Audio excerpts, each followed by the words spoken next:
السلام علیکم ورحمۃ اللہ وبرکاتہ۔ آج 11 ستمبر 2024 بروز بدھ بہت بڑی خبر کھل کر آئی ہے، جس کو یقیناً آپ حضرات کے کان اس خبر کو سننا نہ چاہتے ہوں گے، لیکن پھر بھی افسوس کے ساتھ اس خبر کو آپ حضرات کی خدمت میں رکھنا پڑ رہا ہے۔ کل مولانا کلیم صدیقی صاحب کو 10 ستمبر کو گرفتار کیا گیا تھا، کیونکہ ان کو مجرم قرار دیا گیا تھا۔ آج 11 ستمبر کو ان کی سزا کا اعلان آنے والا تھا، اور یہی اندازہ لگایا جا رہا تھا کہ یا تو 10 سال کی کم سے کم سزا ہو سکتی ہے تبدیلی مذہب کے الزام میں، یا پھر ان کو عمر قید کی سزا سنائی جا سکتی ہے۔ تو ناظرین، بڑی ہی یہ خبر کھل کر آئی ہے، افسوس کے ساتھ اس کو آپ حضرات کی خدمت میں رکھ رہے ہیں کہ مولانا کلیم صدیقی صاحب ہی نہیں بلکہ مولانا عمر گوتم صاحب سمیت پورے کے پورے 14 افراد ہیں۔ ان دونوں حضرات کو ملا کر، ان تمام کے تمام 14 حضرات کو مولانا کلیم صدیقی صاحب کے ساتھ ملا کر، مولانا عمر گوتم صاحب کے ساتھ ملا کر، ان 14 حضرات کو عمر قید کی یعنی پوری کی پوری زندگی کی سزا سنائی گئی ہے۔ یقیناً یہ خبر آپ حضرات کے دل پر اور آپ کو بڑی افسوس کے ساتھ یہ خبر سننی پڑ رہی ہوگی، لیکن کیا کریں، مجبوری ہے، سنانا پڑ رہا ہے۔ ہماری یہ ذمہ داری ہے کہ ہر خبر آپ تک پہنچائیں۔ مولانا کلیم صدیقی سمیت مولانا عمر گوتم سمیت 12 افراد کو عمر قید کی سزا اور 4 ملزمان کو 10 سال کی سزا سنائی گئی ہے۔ آج یہ بڑی خبر کھل کر آئی ہے۔ یقیناً ہم دعا کرتے ہیں، کل ہی مولانا کلیم صدیقی صاحب کا وہ آڈیو کلپ آپ نے سنا ہوگا، وائرل ہوا، جس میں مولانا آدمی کو محسوس ہی نہیں ہوتا کہ ایک شخص کو کل سزا کا اعلان ہونے والا ہے، ہو سکتا ہے کہ وہ سزا زندگی بھر کی سزا بھی ہو، لیکن ان کے کیا الفاظ ہیں جس میں وہ بڑی ہی متانت سنجیدگی کے ساتھ اللہ کی ذات پر بھروسہ کر کے اطمینان کے ساتھ لوگوں کو اطمینان کے ساتھ رہنے کے لیے کہہ رہے ہیں، اور یہ کہہ رہے ہیں کہ اللہ تعالیٰ کا ہر فیصلہ اس کی حکمت پر مبنی ہوتا ہے۔ ایک داعی ہر وقت تیار ہوتا ہے، اس کو معلوم ہوتا ہے کہ میں جو کام کرنے جا رہا ہوں اس کے لیے مجھے کیا کچھ قربانیاں پیش کرنی پڑ سکتی ہے، تو اس کے لیے وہ ہمیشہ تیار رہتا ہے۔ اور دعوت تو اس کے لیے انبیاء علیہ السلام نے بھی بڑی بڑی قربانیاں پیش کی ہیں، تو ایک داعی اسی کو سوچ کر ان قربانیوں کو پہلے ہی سے اپنے دل میں رکھتا ہے۔ اللہ تعالیٰ سے دعا کیجیے، اللہ تعالیٰ تمام حضرات کے ساتھ آسانی کا معاملہ فرمائے۔ ناظرین، آج کی جو دوسری خبر کھل کر آ رہی ہے، وقف بورڈ امینڈمنٹ بل کے لیے اب میل بھیجنے کا صرف 2 دن باقی رہ گئے ہیں۔ آج تو تاریخ ہے 11 ستمبر، 12 اور 13 کی شام ہونے تک یہ تاریخ ختم ہو جائے گی، صرف 2 دن باقی ہیں۔ تمام باشندوں سے، ہندوستانی باشندوں سے گزارش کی جا رہی ہے کہ ان 2 دنوں میں زیادہ سے زیادہ میل کروائیں تمام لوگوں کے پاس جا کر، اور تمام لوگوں سے کہیں اس بل کے متعلق وہ ضرور جے پی سی کو میل کریں۔ اسی سلسلے میں آج مجلس اتحاد المسلمین کے صدر بیرسٹر اسد الدین اویسی صاحب نے اپنے تمام لیڈرز کو لے کر ایک ویڈیو پیغام جاری کیا ہے، اور اس جو QR کوڈ ہے اس کو بھی جاری کیا ہے۔ آپ حضرات اویسی صاحب کا یہ بیان ملاحظہ فرمائیں۔ بسم اللہ الرحمن الرحیم۔ السلام علیکم ورحمۃ اللہ وبرکاتہ۔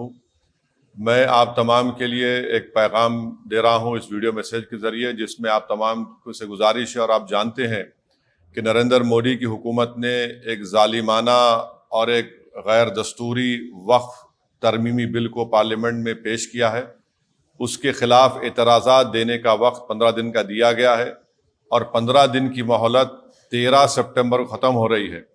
تو میری آپ تمام سے گزارش ہے کہ All India Muslim Personal Law Board نے جو QR کوڈ کے ذریعے ہم کو یہ سہولت فراہم کی ہے کہ ہم اس پروپوز بل کے خلاف اپنے احتجاج کو اور اپنی مخالفت کو درج کروائیں، تو اس کا طریقہ کار یہ ہے کہ آپ پہلے اپنا فون کو لے کر اس QR کوڈ کو دیکھیے، اور اس QR کوڈ کو سکین کرنے کے بعد آپ کے پاس یہ آئے گا، ایک بلو بٹن آئے گا، اوپن جی میل کو آپ پریس کریے، اور اس کے ساتھ یہ سب تمام چیزیں آ جائیں گی۔ اس پہ آپ کا ای میل اکاؤنٹ آلریڈی ہے یا ڈال دیجئے، پھر اس کو آپ سینڈ کر دیجئے، جیسا میں نے ابھی سینڈ کیا ہے۔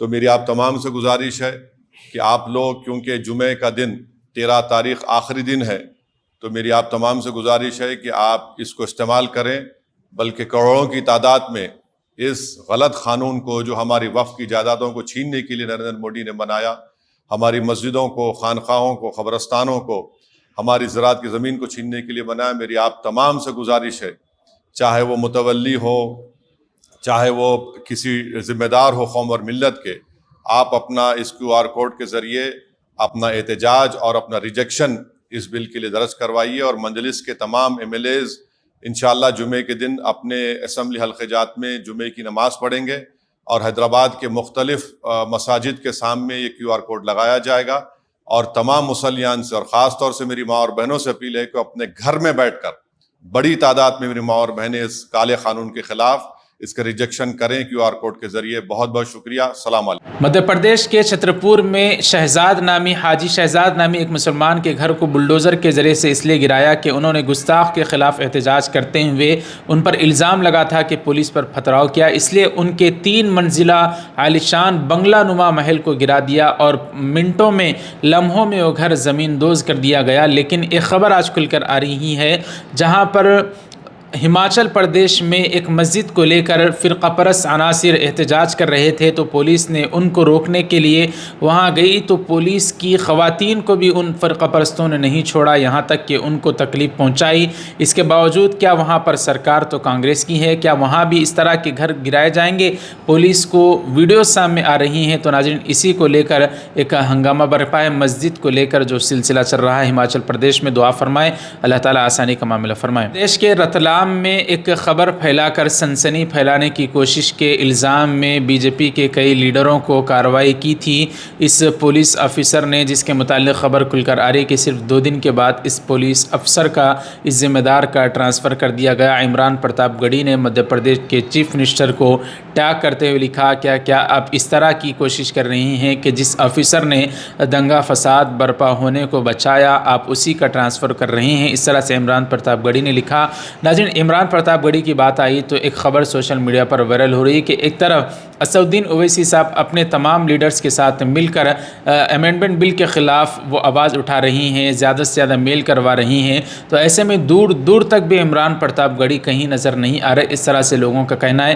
آپ کا عمران پرتاپ گڑھی کے اس عمل پر کیا کہنا ہے، کمنٹ کر کے بتائیں۔ اللہ کے بندوں، اپنا ایک لیڈر تو منتخب کر لو، کیسے کیسے حالات سے تم دوچار ہو۔ ایک طرف آسام میں NRC کا مسئلہ چل رہا ہے، دوسری طرف وقف امینڈمنٹ بل کا مسئلہ چل رہا ہے، تیسری طرف علماء کی، چاہے بریلوی عالم ہو، دیوبندی عالم ہو، اہل حدیث ہو، تمام کے تمام مکاتب فکر کے علماء کے خلاف نشانہ بنایا جا رہا ہے۔ ایسے میں تم کسی کو تو اپنا قائد مان لو۔ بیرسٹر اسد الدین اویسی بھی ہے، مولانا سجاد نعمانی بھی ہے، مولانا ارشد مدنی بھی ہے اور دیگر بھی ہیں۔ اس طرح سے جناب سرور چشتی صاحب جو اجمیر شریف درگاہ کے ایک بڑے ذمہ دار ہیں، ان کا بیان آیا ہے، آپ حضرات ان کا بیان ملاحظہ فرمائیں۔ ایک بات اور کہنا چاہتا ہوں میں آج اپنے دل کی، جو میں کئی بار کہہ چکا ہوں، کسی کو تو اپنا لیڈر تسلیم کرو میاں۔ میں تو اسد الدین اویسی صاحب کو دیکھ رہا ہوں کہ باپ بانگے دول وہ آواز اٹھاتے ہیں، کس کے آوازیں اٹھاتے ہیں، توقیر رضا خان صاحب اٹھاتے ہیں، آپ کے سجاد نعمانی صاحب اٹھاتے ہیں، اور بھی دیگر حضرات اٹھاتے ہوں گے، میرے کو ابھی اس وقت ان کا نام ذہن میں نہیں آ رہا ہے، تو اس لیے میں معذرت چاہتا ہوں، آپ لوگ بھی اٹھاتے ہیں، لیکن سب میں بڑی آواز آج پارلیمنٹ میں مسلمانوں کی کوئی ہے تو اسد الدین اویسی صاحب کی ہے، مولانا۔ لیکن آپ کو ان لوگوں سے، سچے قائد سے مسلمانوں کو ہمیشہ بدگمانی رہتی ہے۔ یہ مولانا ابوالکلام آزاد کہہ کے گئے تھے، اور 1400 سال کی تاریخ بھی ہے ہماری۔ تو کوئی آدمی آواز اٹھا رہا ہے تو اس کے پیچھے ہو جائے، اس پہ الزام تراشی اتنی کر دیتے ہو کہ BJP کا ایجنٹ ہے، فلاں ہے، ڈھمکانا ہے۔ کیا کسی پولیٹیکل پارٹی کے لیڈر کو یہ حق حاصل نہیں کہ وہ اپنے کینڈیڈیٹس کھڑا کرے؟ اگر کوئی کینڈیڈیٹس کھڑا کرتا ہے تو آپ کہتے ہو BJP کا نمائندہ ہے، ووٹ کٹوا دیے۔ ان کو ووٹس ملتے کتنے ہیں جو ان کے کٹ جانے سے کوئی نان BJP کا کینڈیڈیٹ ہار جائے گا؟ تو یہ اس طرح کی باتیں نہ کرو، بے عیب تو خدا کی ذات ہے بھیا۔ کسی کو تو لیڈر تسلیم کرو جس کے پیچھے چلنا سیکھو۔ ہر اعتبار سے وہ بھرے پورے ہیں، صاحب حیثیت ہیں، خوبصورت ہیں، خوش عقیدہ ہیں، پڑھے لکھے ہیں، ویل ڈریسڈ ہیں، جم کے بولتے ہیں، پارلیمنٹرین ہیں، بیرسٹر ہیں۔ تو ناظرین دعا فرمائے مولانا کلیم صدیقی صاحب کے لیے، اللہ تعالیٰ تمام حضرات کے لیے آسانی کا معاملہ فرمائے۔ اس خبر کے متعلق آپ کی کیا رائے کمنٹ کر کے ضرور بتائیں۔ ویڈیو کو زیادہ سے زیادہ لائک کریں، شیئر کریں، چینل کو ہمارے ابھی تک سبسکرائب نہیں کیا، آپ نئے ہیں تو ضرور سبسکرائب کر دیں۔ اسی طرح کی ویڈیوز وقت پر حاصل کرنے کے لیے ملتے ہیں اگلی ویڈیو میں، اجازت دیجیے مجھے، والسلام علیکم ورحمۃ اللہ وبرکاتہ۔